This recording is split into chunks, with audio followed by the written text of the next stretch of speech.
berbicara tentang Bunda Maria.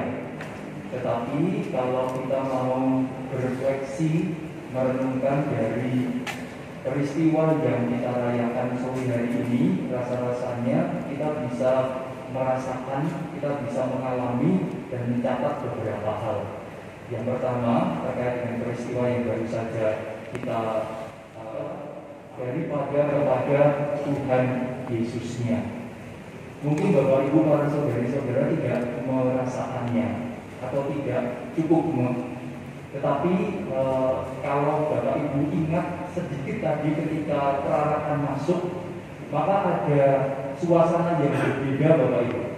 Kalau kita misa harian atau misa mingguan lebih tepatnya, maka yang nyanyi itu antara ya dan tidak, sedikit aras-arasan dan mungkin tidak banyak yang hafal. Tetapi tadi ketika perarakan masuk, maka tanpa baca teks, tanpa buka madagapi dan puji syukur, semuanya bisa nyanyi Ave Ave Sakyayani. Jadi Bapak Ibu kita semua nyanyi, dan berarti benar. Mengapa? Karena hati kita ternyata tidak salah, hati kita ternyata lebih dekat dengan Maria daripada dengan Tuhan Yesusnya. Maka kalau lagu-lagu tentang Yesus ada yang hafal, paling yang hafal cuma Tuhan Yesus tidak berubah.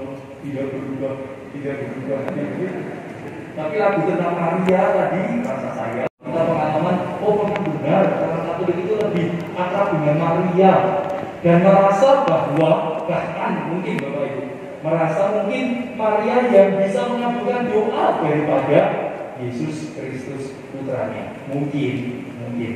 Tapi kalau itu terjadi ya semoga masih bisa diluruskan kembali. Tapi gagasannya itu, soalnya dengan nyanyi pun auranya tertangkap. Itu yang pertama. Lalu yang berikutnya Bapak Ibu, para saudari dan saudara, terkait dengan peristiwa katakanlah bulan Maret. Tapi sebelumnya kita mari cek bacaan-bacaan kita suci terlebih dahulu Bapak Ibu. Nah, bacaan pertama tadi dalam teks Kisah Para Rasul menceritakan yang menarik terkait dengan apa yang namanya perkelahian, perdebatan antara para murid Yesus dan para murid setelah Kristus bangkit yang dipelopori oleh Paulus dan Barnabas terkait dengan sunat. Maka kalau kita membaca cerita tentang sunat ini, kita perlu juga membaca Kisah Perjanjian Lama yang bicara terkait dengan sunat hati. Maka kalau gagasannya kita perlu sunat hati, maka semoga nanti selama bulan Maria ini kita juga ada yang sunat hati. Artinya kita dimurnikan lagi untuk apa? Nah, nanti saya jelaskan. Ini kata kunci yang perlu kita simpan terlebih dahulu. Lalu berikutnya Injil tadi menarik Bapak Ibu. Pengusaha, akulah pokok anggur yang benar dan Bapakkulah pengusahanya. Setiap ranting padaku yang tidak berbuah dipotongnya, dan setiap ranting yang berbuah dibersihkannya supaya berbuah lebih banyak. Nah, kalau dari gagasan yang kedua, maka kita bisa tahu sekarang istimewanya Maria itu tidak pada diri Maria itu sendiri, tetapi istimewanya Maria karena Maria itu nempel pada Tuhan kita Yesus Kristus putranya sebagai pokok anggur, maka Maria menghasilkan banyak buah. Buahnya apa? Nah, sebentar lagi kita data satu persatu. Nah, sekarang terkait dengan pertobatan Bapak Ibu tentang sunat ya, mari kita bicara tentang sunat. Siapa yang sudah sunat? Sunat hati maksudnya, perasaannya sunat hati Bapak Ibu. Maka teks ini ingin mengatakan pada kita Bapak Ibu yang kampung-kampung untuk menjadi Katolik tidak harus sunat ya, mulai sekarang tidak harus. Katolik itu tidak harus sunat. Kalau ada sunat berarti Anda jadi Yahudi. Menurut bacaan hari ini, maka yang sunat Yahudi. Pak Mudiawan di sini itu Yahudi. Saya juga Yahudi. Nah, sunat itu untuk jadi Yahudi Bapak Ibu. Tapi gagasannya mari kita sunat hati. Nah, sunat hati terkait dengan bulan Maria apa Bapak Ibu? Gagasan ini satu yang ingin saya katakan kepada kita semua, semoga menjadi pertimbangan ketika kita mau berdevosi menyatakan cinta kita kepada Bunda Maria. Dalam setahun ada 2 bulan diberikan kepada Maria. Yang pertama Mei, kita sudah tahu, Yang kedua, Oktober, kita tahu itu semua, luar kepala, sudah hafal. Tidak perlu diingatkan pun kita tahu. Tetapi yang menjadi persoalan kadangkala kita tidak membedakan antara Mei sebagai bulan Maria dan Oktober sebagai bulan Rosario. Lalu yang terjadi adalah kita tidak sungguh-sungguh memurnikan apa yang perlu kita rayakan pada bulan Mei sebagai bulan Maria. Mengapa? Karena nanti yakin Bapak Ibu yang paling gampang dari persoalannya. Nanti di lingkungan atau secara pribadi selama Mei yang akan disembahyangkan adalah Rosario. Maka bulan Mei tidak ubahnya dengan bulan Oktober. Maka kalau begitu ubah saja bulan Mei jadi bulan Rosario. Karena sama sembahyangnya Rosario, tidak ada bedanya dengan Oktober. Padahal Oktober itu menjadi bulan Rosario karena ada peristiwa tanggal 7 Oktober. Tidak di Indonesia sih. Tidak harus Rosario karena memang bukan bulan Rosario. Mungkin ada yang akan bertanya, Romo, kalau kami tetap berdoa Rosario apakah dosa? Ya tidak perkara dosa atau bukan dosa, tetapi perkaranya bulan Mei itu tidak diberi judul tambahan, tidak diberi subjudul bulan Maria, bulan Rosario, kan bukan begitu kan? Maka bulan Maria, maka doa apapun untuk Maria perlunya kita daraskan juga kalau kita mau berdoa. Maka silakan saja cek di puji syukur, cek di Maga Bakti, cek di buku doa yang Anda punya masing-masing. Ada berapa banyak doa untuk Maria, doa kepada Maria, doa melalui Maria. Maka mari kita uri-uri selama bulan Mei. Kalau bulan Mei nanti kita nguri-ngurinya hanya Rosario, maka ya posisi kita menjadi sempit. Bapak Ibu sangat miskin. Cinta kita pada Bunda Maria hanya dimiskinkan melalui doa Rosario. Maka nanti Anda boleh dan malah dianjurkan berdoa tidak hanya Rosario, karena Rosario masih Oktober, ada waktu 31 hari khusus merenungkan misteri Rosario. Mei merenungkan misteri Bunda Maria beserta dengan doa-doa. Maka Bapak Ibu, maka mari kita percaya. Maka besok kalau ada doa lingkungan selama Mei, ya Rosario bolehlah. Setelah itu ditambah 3 novena 3 semati atau ditambah litani Maria. Oh dari itu Bapak Ibu, maka semua doa, semua pernyataan cinta kita pada Maria selama Mei terungkap semua, ternyatakan semua itu gagasan di bulan ini. Maka mari kita sunat hatinya dibuka, jangan hanya sembahyang Rosario selama Mei, karena besok Oktober juga Rosario. Mari kita berbakti kepada Maria, menghormati Maria dengan cara-cara yang lebih kaya daripada sekedar Rosario. Sekali lagi kalau ada Rosario tidak dosa, kita tidak bicara tentang dosa. Tapi mari kita mencari kekayaan yang lebih dari bulan ini. Kekayaan rohani, bukan kekayaan jasmani. Itu yang pertama Bapak Ibu. Maka bacaan mengenai sunat hati dalam bacaan pertama masih bisa kita pakai. Lalu yang kedua Bapak Ibu para saudari dan saudara, dari Injil kita sekali lagi mengingat kata-kata ini. Akulah pokok anggur yang benar, Bapakkulah pengusaha-pengusahanya. Setiap ranting padaku yang tidak berbuah dipotongnya, tetapi setiap ranting yang berbuah dibersihkannya, supaya lebih banyak berbuah. Maka dari sini kita diingatkan ada salah satu slogan milik Gereja Katolik. Kalau saya tidak salah ya saya lupa. Per Mariam ad Jesum, kalau tidak salah. Betul ya? Tidak tahu ya? Saya juga lupa. Artinya melalui Maria sampai kepada Tuhan kita Yesus Kristus. Maka Bapak Ibu para saudari-saudara, semoga selama Mei ini nanti dalam doa-doa kita kepada Maria, semoga cinta Anda pada Bunda Maria dalam doa-doa yang Anda daraskan membuat Anda semakin cinta lagi kepada Tuhan Yesus Kristus.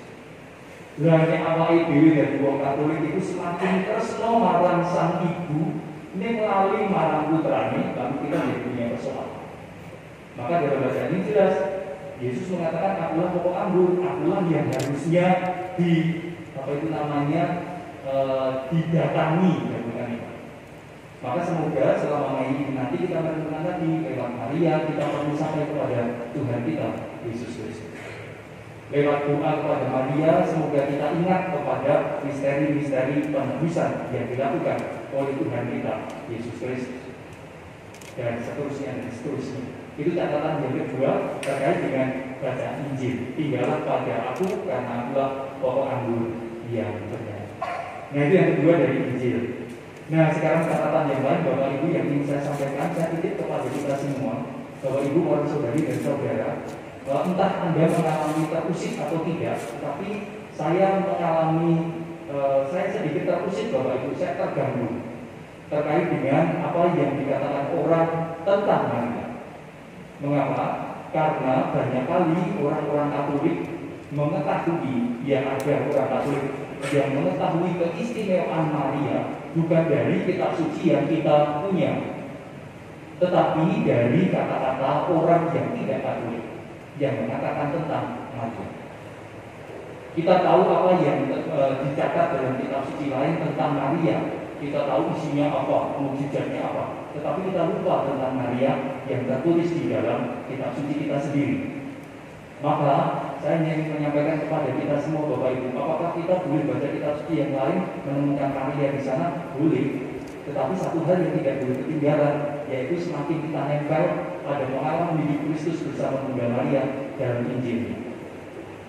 Maka yang ingin saya katakan Bapak Ibu, Anda boleh kok membaca kitab suci tentang Maria dari kitab suci atau buku-buku yang lain. Tapi mari kita tetap mengenal Maria dari kitab suci yang kita punya. Nah, keistimewaan Maria dari kitab suci yang kita punya memang tidak spektakuler Bapak Ibu. Spektakulernya itu cuma satu, Maria menerima kabar dari malaikat Tuhan. Spektakulernya hanya itu. Setelah itu tidak ada spektakulernya lagi. Kalau kita mengikuti jalan salib Maria, maka setelah menerima kabar, dia ketika hamil harus pergi. Tidak ada yang spektakuler. Dia tidak naik,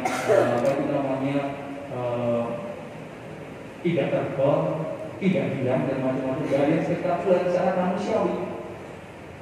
Lalu ketika anak-anak Yesus harus dibawa kembali pulang ke Israel dari Mesir, tidak ada yang spesial, hanya tiba-tiba jalan, tidak ada.